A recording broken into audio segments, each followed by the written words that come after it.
Well, the time is just gone 8:42 a.m. now. Yesterday, we attempted to interview Rehema Isa, co-founder of Oya and Womanomics Africa and Oya Foods.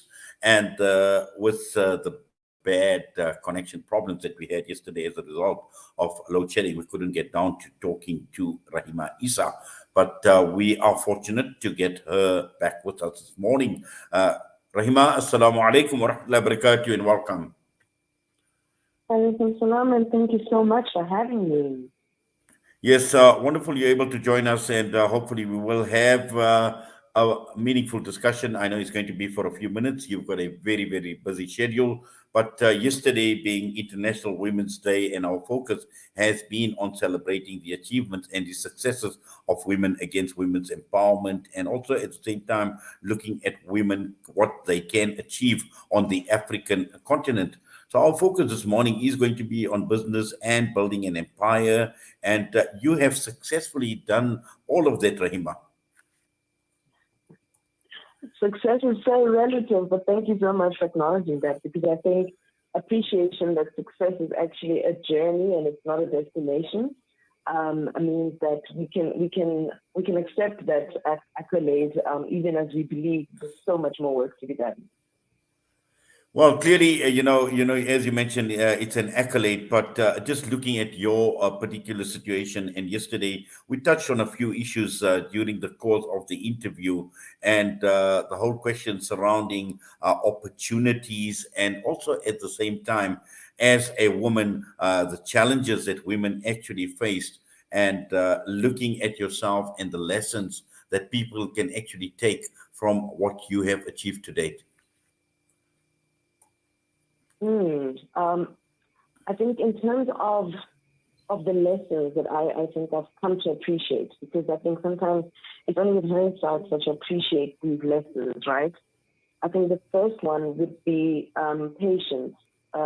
Patience, and that requires you to know what it is that you want to do, to be clear and focused about it, and be patient that you're not where everybody else is, because we all walk different journeys.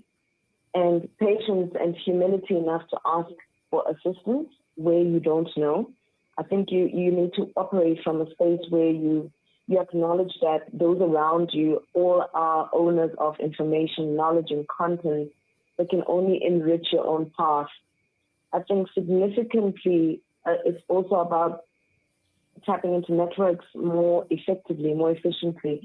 I think for me, I love using most recent examples. And in the last 2 days, we've had a collaboration of 3 organizations owned by women: Women of Stature Foundation, Hadrat Global, as well as MGI RAS, who came together and collated and created a summit, an international summit, to facilitate other women's inclusion and knowledge about opportunities, but also celebration. So my biggest lesson, I think, on this journey has been about going out and seeking relationships and partnerships that make sense. And sometimes when they're thrown on your lap and you don't expect it, being able to distill an opportunity in the moment is probably the most important thing, because sometimes we can be our own downfall, where we are not conscious of the fact that the opportunity that we've been waiting to knock at our door has actually got the door wide open.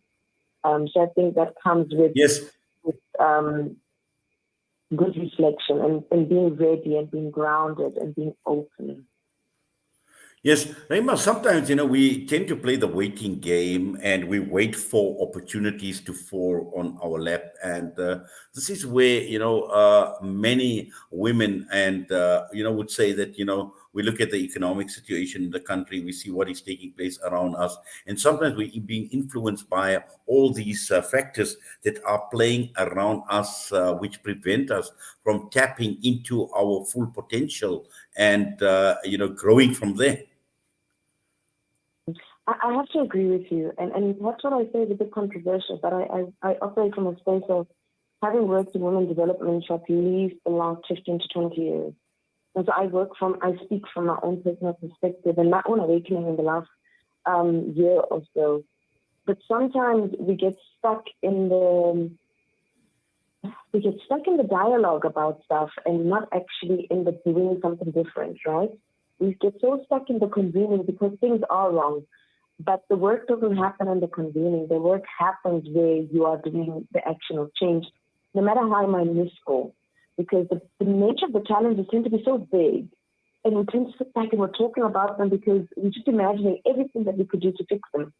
But if we sit back and not rather sit back, but if we take action with micro steps and the things that we each can do, we start chipping away at it and we start focusing on the things that are within our ambit of control. And then through that, we start to appreciate that our ambit of control grows because we start connecting with people who are doing. So talking has got a fantastic space, but we are a nation that's actually got to get into the doing. However messy it is, get used to failing as we do.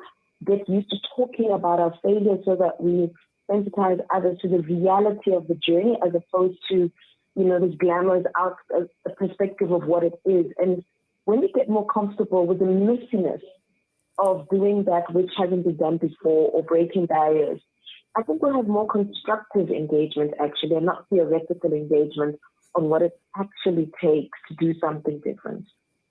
Yes, Rehema, I know you're Russian. Just finally, I'd just like your thoughts on how do you see the role of women under the present climate that we find ourselves in terms of meaningful contributions towards the economic development and also looking at things like socioeconomics and how women can actually assist in these areas? I love that question. And I also speak from the context of being in this space and consciously being aware of not just the statistics, but also being privy to the work. I will always, in many conversations, I bring in my daughters. I bring in the context, and my daughters are teenagers between 19 and 14 for context. If we look at schools at this point in time, the number of girls in some of these environments outweighs the number of boys in many spheres, primary school, high school, university. We're having women in more senior management leadership positions. We're having a significant number of women owning and running businesses. I think we've got to start asking the question, not about what women can do. I think we need to start asking men. We need to start asking men, how come you're not profiling this? How come this story is not mainstream? How come we are not going out and seeking and normalizing the excellence of women? And why in 2023 are we still making it an exceptional occurrence and therefore aspirational, as opposed to a status quo that we all wake up to every day? We wake up to a woman in our lives in some form. We were brought into this world by a woman. How is it that we still engage with women's participation and engagement as something that is new or something that is foreign or something that requires a lot of work, as opposed to celebrating the excellence that exists and persists in its natural state without having to conform to what society is asking us to focus on as the key metrics of women's engagement and contribution? How do we do that? And I don't think that's what do women need to do. I think women have been doing and are doing quite a lot. I think men have to step up. And I think this conversation is actually for men to ask themselves.